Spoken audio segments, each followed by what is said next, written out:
Hi, good evening everyone. Welcome to my presentation. Today I am going to give you explanation on 2 marks questions from past 2023 KNR mental health nursing paper. And here you can see the 2 marks questions of that paper. So let's discuss one by one, and before that let's see the questions what they asked. First question: enumerate the side effects of haloperidol, define agoraphobia, list out few mannerism type, define suicide, what is the action of disulfiram, define dementia, name food neurotransmitter, what is anhedonia, what is insight, differentiate between echolalia and echopraxia. Okay, let's discuss one by one. Okay, here you can see the first question, 11th question, enumerate the side effects of haloperidol. Actually, this haloperidol is an antipsychotic drug, and trade name of this haloperidol is Haldol, and class of this drug antipsychotic drug. And here you can see the side effects, extrapyramidal symptoms you can see, and hyperprolactemia, sedation, muscle stiffness, tremors, fever, irregular heartbeat, difficulties on cognitive effects. Actually, what is this extrapyramidal symptoms? It includes dystonia, Parkinson's symptoms, tardive dyskinesia, akaesthesia. Okay, dystonia is nothing but involuntary muscle contraction, and shuffling gait, rigidity comes under Parkinson's symptom. Lip smacking, tongue rolling comes under tardive dyskinesia, and restlessness is nothing but akaesthesia. Okay, and clearly you see the question. First, clearly you see the question. They ask that enumerate the side effects of haloperidol. So here first you have to focus on the side effects. Then based on your time adjustment, okay, if you have more time, then you can also write the trade name, drug class, and you can also give the explanation. Okay, so you have to adjust the time, and based on your time you have to write the answer, but the first you should give the preference for the side effects of haloperidol. And if you have time, then you can also write the role of nurse in this situation. In this situation is nothing but after, if you see side effects in the patients after taking this haloperidol, then as a nurse what you have to do, continuously you should monitor the patient situation. Is there adverse reaction including extrapyramidal symptom? And not only that, you have to inform to the physician and assess the vital signs, and not only that, you have to give the support care to manage the side effects. Okay, next question you can see the define agoraphobia. Agoraphobia is a simple definition, I tell you. Agoraphobia is nothing but if the person has the fear of open places or public places, that you can call the agoraphobia. And so other definitions also you can see. Agoraphobia is nothing but intense fear of being in open places or situation. It may be hard to the client to escape where help may not be available. And here also you can see agoraphobia is an extreme or irrational fear of entering open or crowded places, of leaving one's own home, or of being in places from which escape is difficult. Okay, so if you have a problem to remember this definition, means just you write the answer by giving simple meaning. So that is fear of agoraphobia is nothing but fear of being in open places or public places. You can also call agoraphobia. And if you have time, again I am saying, if you have more time, then you can also write the causes of this agoraphobia. Causes traumatic events or anxiety disorder, substance abuse, temperamentum or stress. And role of nurse, here you can see the role of nurse. As a nurse, what you have to do, assess the symptoms and find out the cause of this agoraphobia. Severity of anxiety we should check, and administer medication to relieve the anxiety. And not only that, encourage the patient to develop the supportive group, encourage the patient to seek mental health counseling, and educate the patient about the agoraphobia or anxiety. Okay, always you should focus on, based on the question you should give the answer. Define agoraphobia they are, so compulsory you should write the definitions of it, at least 2 or 3. Okay, then based on your time, then you can write the causes and assess role.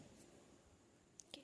Third question you can see, list out few mannerism types. List out few mannerism types. Actually, what is a mannerism? Mannerism is nothing but different ways. Okay, in psychology we can call that mannerism. What we can call mannerism means here different ways of behavior, speaking, gesturing that are characteristic of individual. Nothing but not everyone has same behavior. Not only that, not everyone has same speaking level or way of speaking. Okay, so here this you can see, then you will get the clarity about this question. So what they asked, list out a few mannerism types. Okay, so here you can see the types of mannerism: speech mannerism, physical mannerism, behavioral mannerism, motor tics and vocal tics. Here speech mannerism, you can see the way someone speaks, such as whispering, talking over others, or using particular vocal delivery. So that you can call what is a speech mannerism. Nothing but some people speak by whispering, or some people talk fluently, or some people talk very slowly. Why? Because they have such type of mannerism, right? Or sometimes based on situation we can use many types of mannerism, different types of mannerism also we can use. Sometimes we use whispering, sometimes we talk slowly, or sometimes we talk very fastly. So whatever behavior we are showing differently in different ways, so that we can call the mannerism. Okay, then here you can see the behavioral mannerism. So some people behavioral mannerism is nothing but how someone acts. How someone acts we can call behavioral mannerism. Some people while talking they bite nails, or they do hair trilling, or they tap fingers when talking. Right, some people when talking bite nails, or some people trilling hair, or some people tap fingers. Why? Because they has that type of mannerism. So that mannerism we can call the behavioral mannerism. And motor tics is nothing but repetitive movements of limbs or other body parts we can call motor tics. So this also comes under the mannerism. And not only that, vocal tics is nothing but repetitive sounds such as grunting, sniffing, or throat clearing. So that we can call the vocal tics.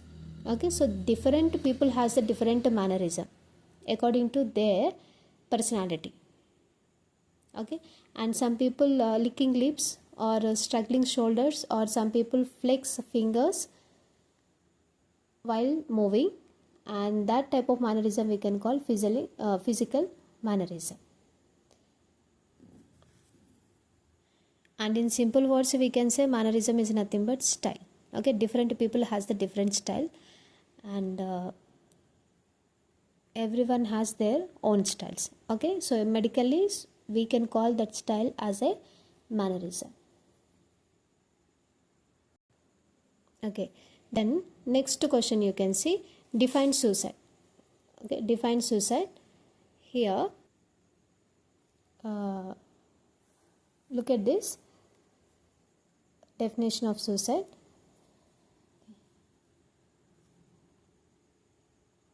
Suicide defined as death caused by self-directed injurious behavior with intent to die as a result of behavior. Okay, so these two definitions are written here, and the simple meaning of this suicide is self-harm. Okay, if you have any problem to remember this definition, just you can write suicide is defined as self-harm. Okay, and here role of nurse in treating suicidal crime. So as a nurse, first we should know what are the warning signs of suicide, and we have to observe constantly the client, and not only that, monitor patient safetiness, and not only that, encourage the patient for verbal communication, and not only that, ask the patient is there any suicidal ideas in him through verbal communication, and not only that, increase the self confidence of the patient, and daily we have to assess the vital signs of the patient. Okay, then next, what is the action or mechanism of action of disulfiram? Okay, so actually this disulfiram is one of the medication. So generally we can use for alcohol dependence syndrome, or we can also use to treat the chronic alcoholism. Okay, here they asked mechanism of action. So here I also wrote definitions of this, and some side effects also I written. Some effects also I have written, like headache, nausea, vomiting, chest pain, etc. So now let's see what is the exact action of this disulfiram. Okay, so this is the mechanism action of disulfiram. Here, so when the patient consume, first I say you this mechanism, then later I say you what is the exact action of this disulfiram. Here, when the patient consumes alcohol, and when the alcohol reaches the body, it releases acetaldehyde, and then it is converted into acetate, right? And this acetate is the end product of this action, and it causes a sedation sensation in the patient who consume the alcohol. So when we given this disulfiram drug to the patient, it stops the process of converting this acetaldehyde to acetate. Not only that, this disulfiram is also causes some side effects like flushing, tachycardia, hyperventilation, nausea, vomiting, headache, body pain. And because of these side effects, automatically the patient leaves the alcohol.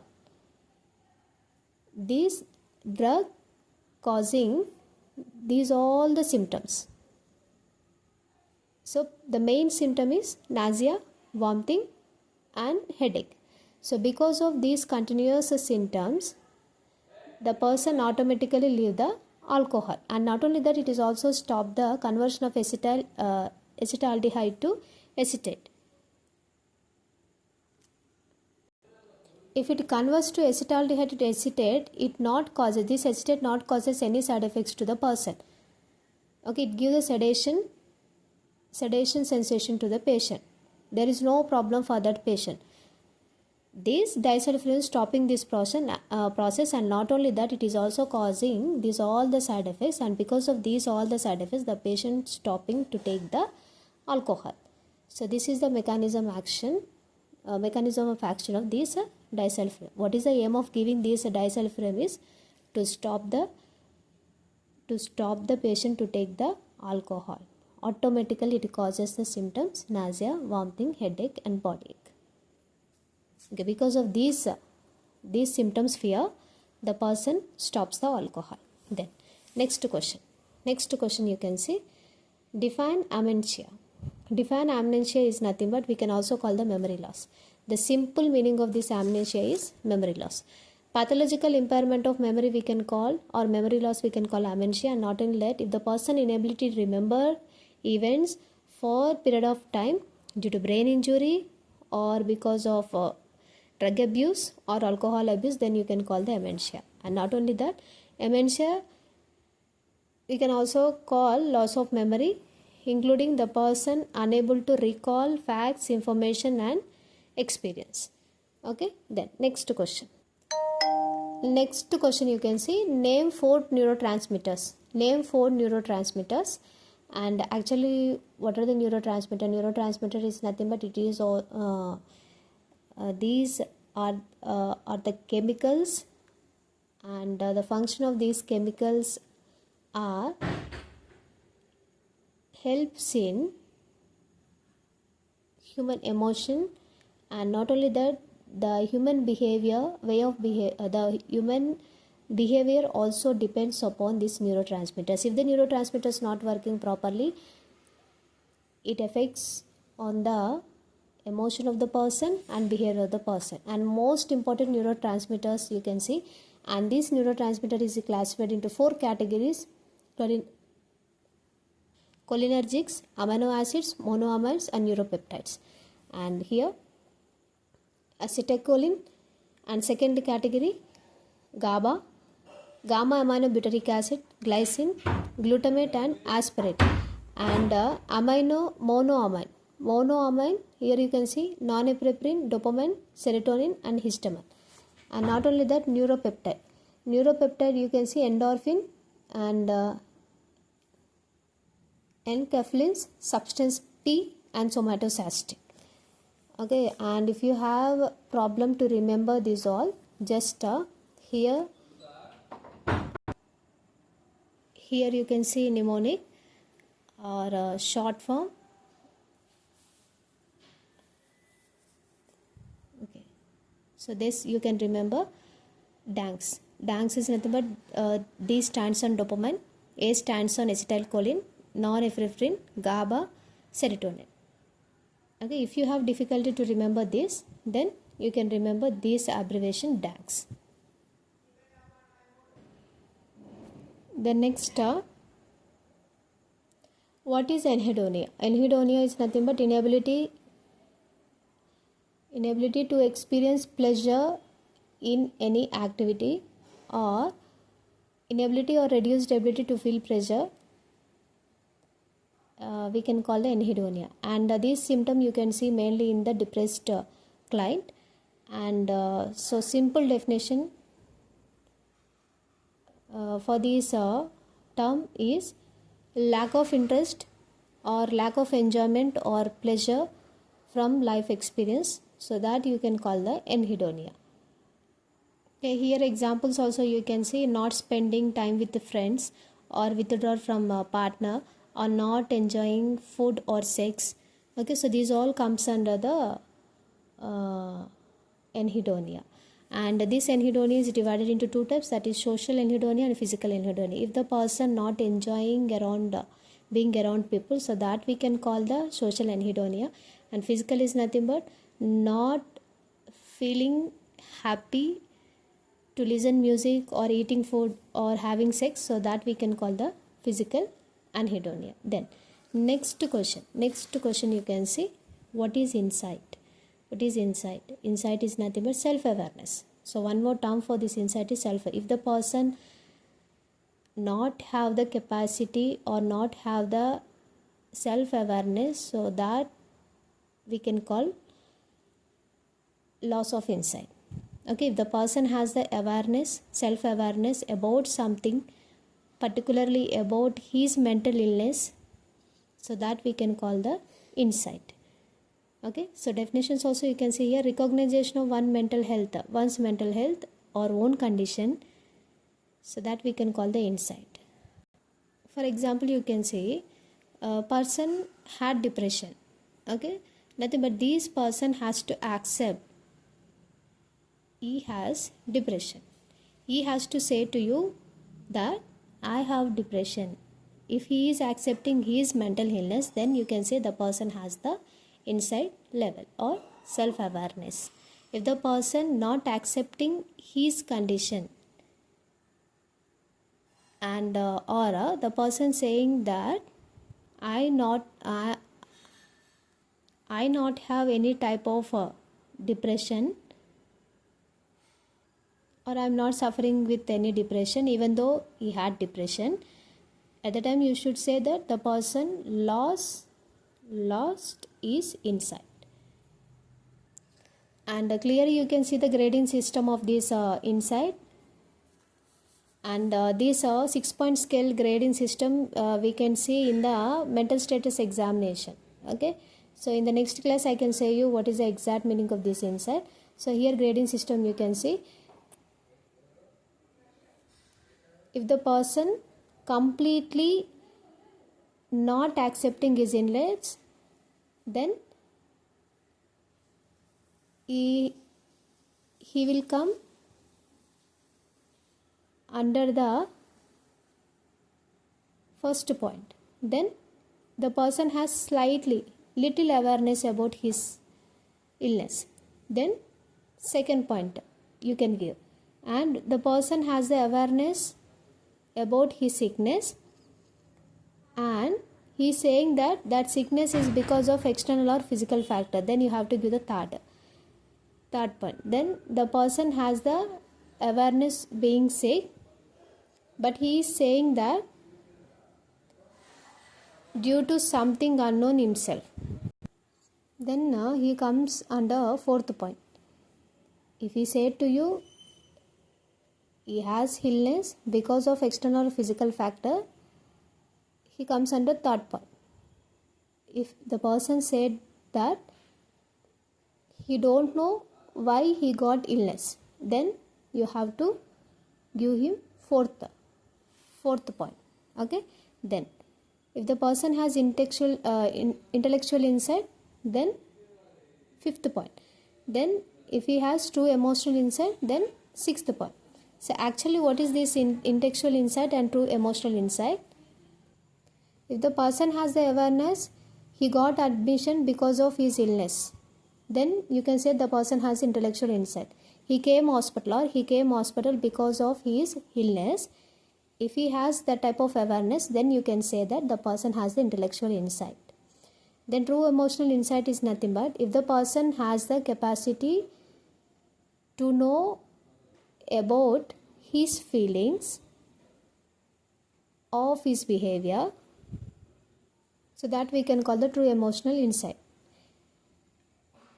If the person changes, if the person knows, if that person changes his behavior, automatically it cures his mental illness, then the person has the true emotional insight. Right. Okay. Then next question, last question. A difference between echolalia and echopraxia. What is the difference between echolalia and echopraxia? So echolalia is nothing but if the person repeating or imitating speech of another, that we can call echolalia. Okay, if the person repeating or imitating behavior of another person, so that we can call the echopraxia. And so these we can see in the people age 3 children, and not only that, in adult we can see who affected with head trauma, schizophrenia, epilepsy, delirium or degenerative brain disease. And not only that, this echopraxia we can also see in the people schizophrenia, autism, Tourette syndrome and epilepsy. Okay, so these also in children. Okay, we can see in the children. And thank you. Now we completed the paper of this, and in the next class I say you next past paper of this mental health nursing. Just I give you last touch. 11th question, enumerate the side effects of haloperidol. Extrapyramidal symptom, hyperprolactemia, sedation, muscle stiffness, tremors, fever, irregular heartbeat, and nurse's role. And next, what is agoraphobia? Agoraphobia is nothing but fear of open places or public places, we can call agoraphobia, and causes and nursing role. And next, types of mannerism. Here the types of manner: speech mannerism, physical mannerism, behavioral mannerism, motor tics and vocal tics. Speech mannerism.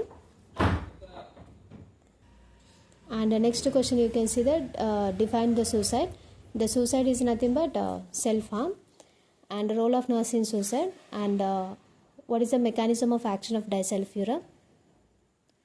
Next question, amnesia, nothing but impairment of memory or memory loss, we can say. And the next question, name any 4 neurotransmitters, and just you remember this DANGs, mnemonic, dopamine, acetylcholine, norepinephrine, GABA and serotonin. Next question, anhedonia is nothing but inability to feel pleasure or happiness in any activity. And what is insight? The form of self-awareness we can call insight. And difference between echolalia and echopraxia. Thank you.